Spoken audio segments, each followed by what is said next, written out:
Hear me out. Hear me out. What's up, everybody? Brady Figuel here, coming at you with another video. And with all the kind of videos I'm seeing and all the controversy surrounding Finn McKenty and the comments he made on Jesse Lee's podcast, essentially where he said he did all of his YouTube content just for the money. Even though I only have 78 subscribers and nobody probably is going to give a shit about what I have to say, I really felt the need to weigh in on the discussion because I have somewhat of a different opinion as the dozens and maybe even hundreds of YouTubers who are making videos essentially trashing him for what he said. Now, just to make it clear, I'm not saying I agree with how Finn went about doing things here. I do think the way he said it and the attitude in which he said it was a bit shitty and a bit rude. And to all the people who have supported him over the years and his subscribers and the people who have given him money and things like that on his Patreon and being members of his YouTube, to those people it probably felt like a slap in the face, which honestly is completely understandable. But I love playing devil's advocate in these situations, and in this case, it was really easy for me to do so because I kind of wanted to dig beneath the surface as to why he said those things. Because, you know, to put it bluntly, and it's really not that difficult to see once you think about it, the dude's got music-related tattoos. He was a YouTube music content creator for 7-8 years, and it was easy to see his favorite bands, his opinions on music.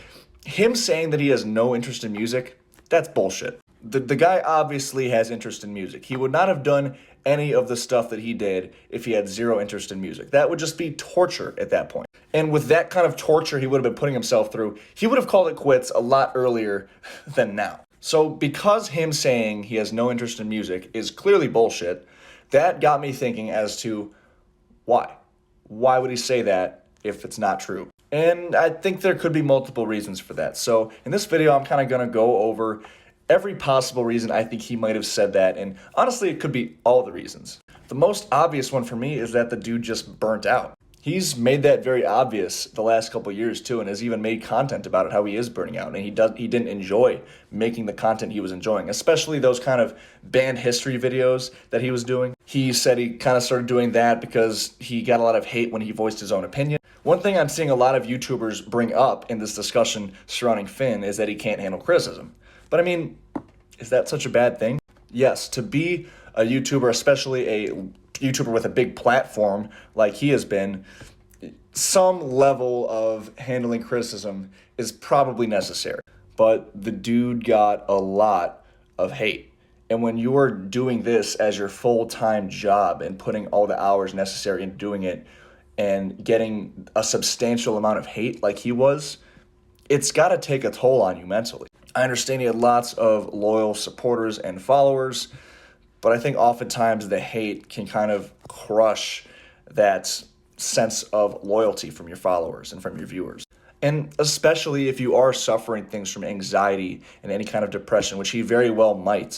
I think at the end of the day, we need to think of Finn as a person. Whether or not you agree with what he said, or if you've been a supporter of his, or if you've been a hater of his for a long time, he's still a person. And at the end of the day, very few people know what it is like to be in those shoes and to have as big of a platform as he has and get as much hate as he does, whether it's deserved or not. The dude just gets a lot of hate. And very few people will understand his position, is the point I'm making here. So, in my opinion, probably the main reason why he quit and why he said these things is because he just was burnt out. He was done with it. He wanted a next chapter in life, which, I mean, can you really blame him? Just to be clear here, I'm not like some crazy, loyal, huge, blind Finn McKenty fan who just worships everything he does and wants people to still like him. That's really not where I'm coming from here. I wanted to play devil's advocate here and present kind of the other side of what people are saying. Because based on the videos I've seen so far, I really don't think people are digging under the surface enough to really understand why he said what he said. Now, moving on to the question of why did he say those exact words in that way, and why did he kind of slap his followers in the face in that manner?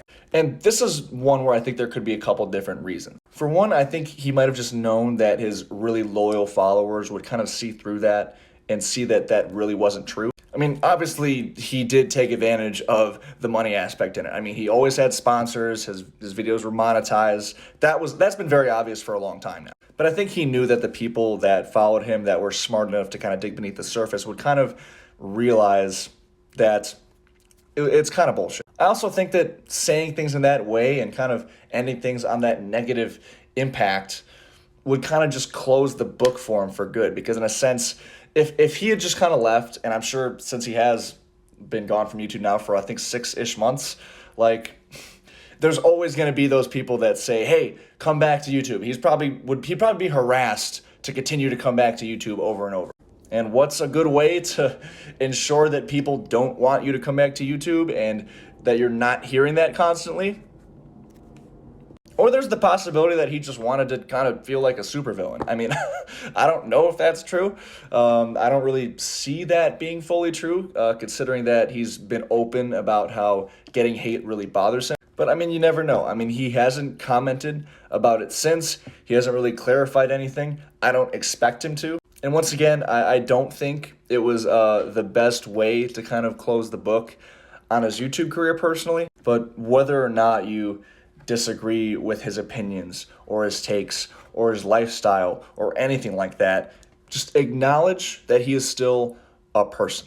And yes, I know there's the whole controversy about his wife being way younger than him. And frankly, I don't really want to get into that because that just brings up a whole nother, like, larger scale discussion. And is it a little weird?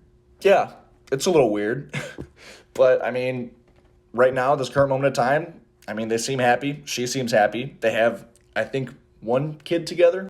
I just really don't want to get into that, though. That's really not the point of this video. The point of this video was to examine his content, examine his point of view a little bit, and I don't want to say defend him, but encourage you guys to look underneath the surface a little bit, because him saying he has no interest in music is absolute bullshit. That's pretty clear to see, even if he said himself that he didn't. There is a reason he said that, whether it's a reason I brought up in this video or a reason that I haven't brought up or a reason that nobody even knows. There's a reason he said that. And the dude's obviously finished doing YouTube. He wants to be done with YouTube. And rather than everybody getting all bitter and hurt about what he said, let's just let him move on. And let's just forget about him, honestly. I think if you really dislike Finn now because of the things he has said, I think the best course of action that you could take is to just unsubscribe from his channel and forget he even existed. Not to mention the fact that him causing all this controversy with what he said is probably getting him more and more views on his videos. Because I'm sure there's people who haven't heard of him that are watching all these controversy-related videos about him and saying, oh, who is that guy? Let's check out his content. Which actually gets him more money in the long run, because people will keep watching his videos even months and months after he has stopped making them. So maybe that's why he said it. Like I said, there's several different reasons he could have said it, and I don't think anybody will ever know for sure. And much like a nasty breakup, if you really want to move on and lose that bitter feeling in you over the hurt you have felt from it, the best thing to do is to wish the person well and move on. That's what I have done, and that's honestly probably what all of you should do as well, instead of just making videos bashing him and complaining about him and calling him a poser. Now, I'm sure lots of you have disagreed with maybe everything I've said in this video, at least the majority of it. And if that's you, comment below. I would love to have some debate about it. That's honestly the reason why I'm making this video. I also got to shout out all of the larger creators who have made actually very insightful videos about their takes on the Finn McKenty controversy. And just some final closing thoughts here. Just keep in mind, Finn's a smart guy. Like, he has proven himself to be somewhat of a marketing genius. Even if you don't like him, I think you can admit that. So rather than feed into the hate, ask yourself why he said what he said. Because he did it for a reason. And that's all I have for you guys today. As always, thank you guys so much for watching. I have lots in store for 2025 as far as album reviews and more content. So if you want to see some quality album reviews, give the channel a subscribe. And until next time, I'll see you guys later. Peace.